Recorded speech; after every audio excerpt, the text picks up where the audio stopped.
Hello my dear students. So today our topic is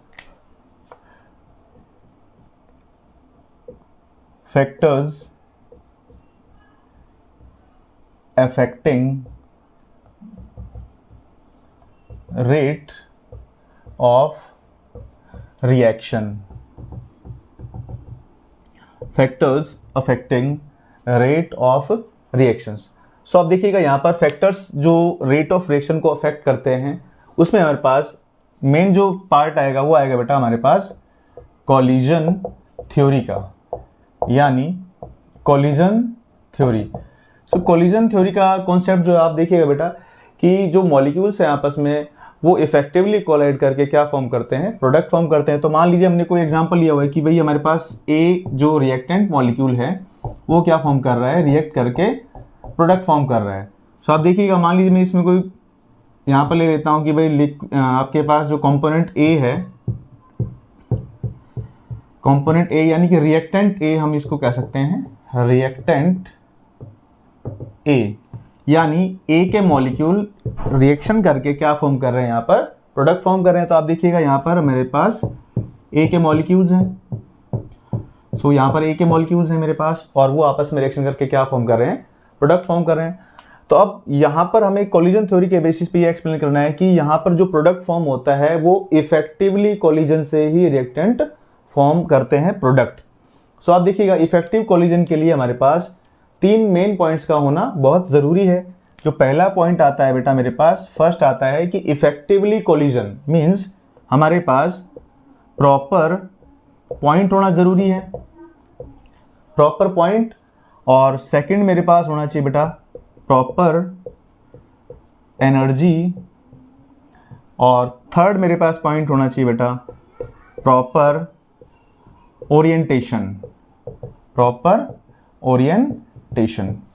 सो आप देखिएगा ये जो तीन फैक्टर्स हैं मेरे पास, ये क्या होता है बेटा, फॉर इफेक्टिव कोलिजन।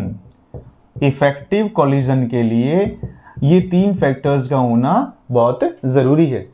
सो आप देखिएगा मेरे पास प्रॉपर पॉइंट, प्रॉपर एनर्जी और प्रॉपर ओरिएंटेशन। सो इन चीज़ का मतलब आप समझते हैं। सबसे पहले हम कोई एग्जांपल ले लेते हैं। यहाँ पे मान लीजिए हमने कोई एग्जांपल लिया कि भाई सपोज मैं एक क्रिकेटर हूँ और मैं हूँ बैट्समैन, और मेरा जो फ्रेंड है वो क्या है, वो मेरा जो फ्रेंड है वो है bowler. So as a batsman मेरा क्या एक्सपेक्टेशन होगा कि मैं हर बॉल पे 6 मारूँ या फिर हर बॉल पे 4 मारूँ। लेकिन मेरे पास जो बॉलर बॉल करेगा तो हमारा जो बॉडी लैंग्वेज है उस तरीके से अगर हम उसको टाइमिंग के अकॉर्डिंग हम उस प्ले को करेंगे तो हमारे पास क्या हो जाएगा, वो बाउंड्री हमें मिल जाएगी। लेकिन ऑल द टाइम जो हमारे पास जो टाइमिंग है वो क्या होती है, अलग अलग होती है। जैसे क्रिकेटर क्या होता है कि बैट्समैन जो होता है वो हर बॉल पे क्या करता है, हिट करने की कोशिश करता है। लेकिन अगर वो बॉल प्रॉपर पॉइंट, यानी कि प्रॉपर पॉइंट का मतलब है जिस पॉइंट पे जो बैट्समैन है वो बैट लेके खड़ा हुआ है, अगर उस लाइन में उस बॉल को किया जाएगा तो वो क्या हो जाएगा, प्रॉपर हिटिंग हो जाएगी।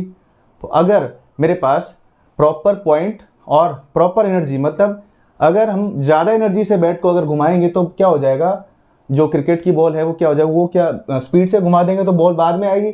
तो प्रॉपर क्या हो जाएगा, ना प्रॉपर डायरेक्शन है ना प्रॉपर टाइमिंग है।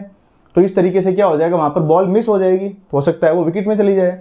इसी तरीके से जो बॉलर होता है वो क्या करता है, उसका एक्सपेक्टेशन होता है कि वो हर बॉल पे क्या करे, विकेट ले। लेकिन जिस प्रॉपर पॉइंट से वो रनिंग के लिए आ रहा है और जिस डायरेक्शन से वो बॉल को थ्रो कर रहा है, अगर वो बॉल प्रॉपर टाइमिंग और प्रॉपर ओरिएंटेशन से नहीं होगा तो बॉल क्या हो जाएगा, विकेट के पास या विकेट को हिट नहीं करेगी और वो बाउंड्री पे चली जाएगी। तो मेनली क्या है, ये तीन पॉइंट्स हम ये आपको बताना चाहते हैं कि भाई जो कोलिजन है वो इफेक्टिव अगर होगा तो ही हमारे पास क्या होगा, प्रोडक्ट फॉर्म होगा, जिस तरीके से मैंने आपको एग्जांपल अभी दिया है।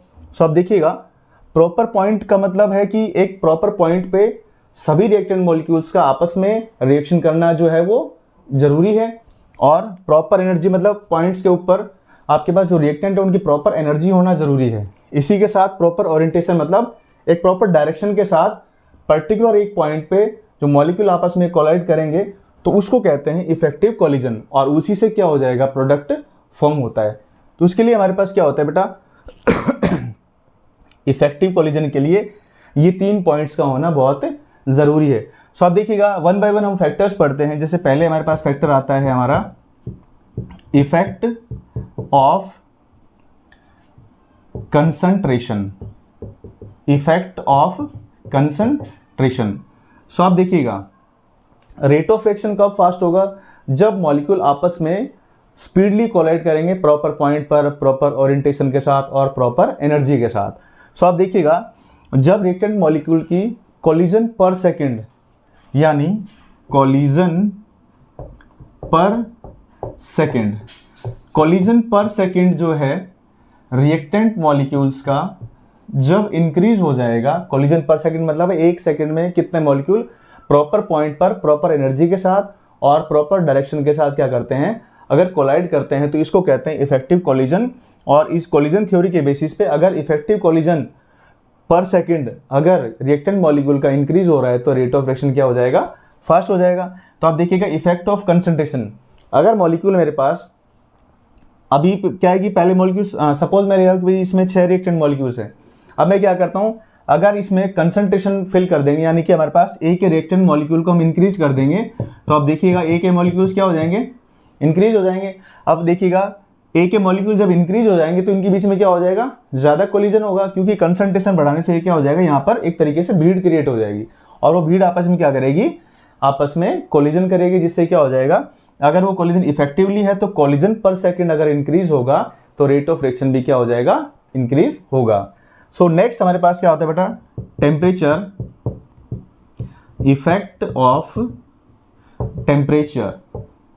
सो आप देखिएगा टेम्परेचर के इंक्रीज होने से, यानी कि अगर टेम्परेचर बढ़ाया जाएगा तो जो रिएक्टेंट मॉलिक्यूल्स है उनकी जो है काइनेटिक एनर्जी इंक्रीज होगी। अब मॉलिक्यूल की जब काइनेटिक एनर्जी इंक्रीज होती है तो वो क्या करेगा, इफेक्टिवली यानी कि कोलिजन पर सेकंड, यानी कि एक सेकंड में जो कोलिजन होगा वो क्या हो जाएगा, बढ़ जाएगा। और कोलिजन जब इंक्रीज होगा तो रेट ऑफ रिएक्शन क्या हो जाएगा, फास्ट हो जाएगा।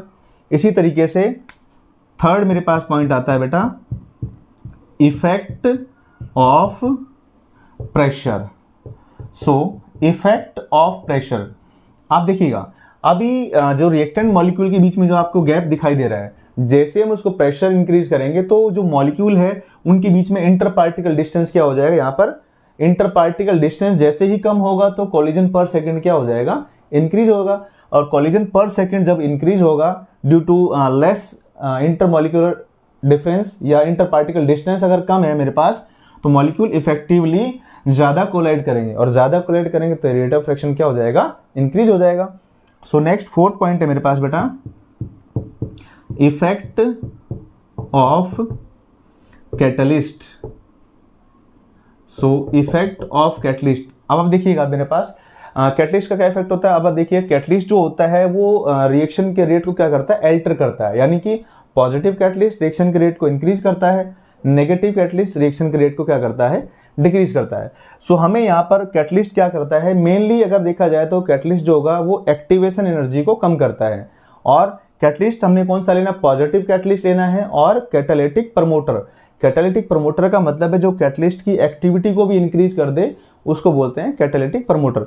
सो हमारे पास इफेक्ट ऑफ कैटलिस्ट में क्या यूज करेंगे, पॉजिटिव कैटलिस्ट जो कि एक्टिवेशन एनर्जी को कम कर देगा और रेट ऑफ रिएक्शन को क्या कर देगा, फास्ट। सो मेनली हमारे पास जो 4 फैक्टर्स हैं इनका यूज करके हम रेट ऑफ रिएक्शन को इंक्रीज कर सकते हैं। तो अगर हमारी वीडियो आपको अच्छी लगी तो प्लीज को लाइक करें, शेयर करें, सब्सक्राइब करें और बेल आइकन को प्रेस करें। Thank you.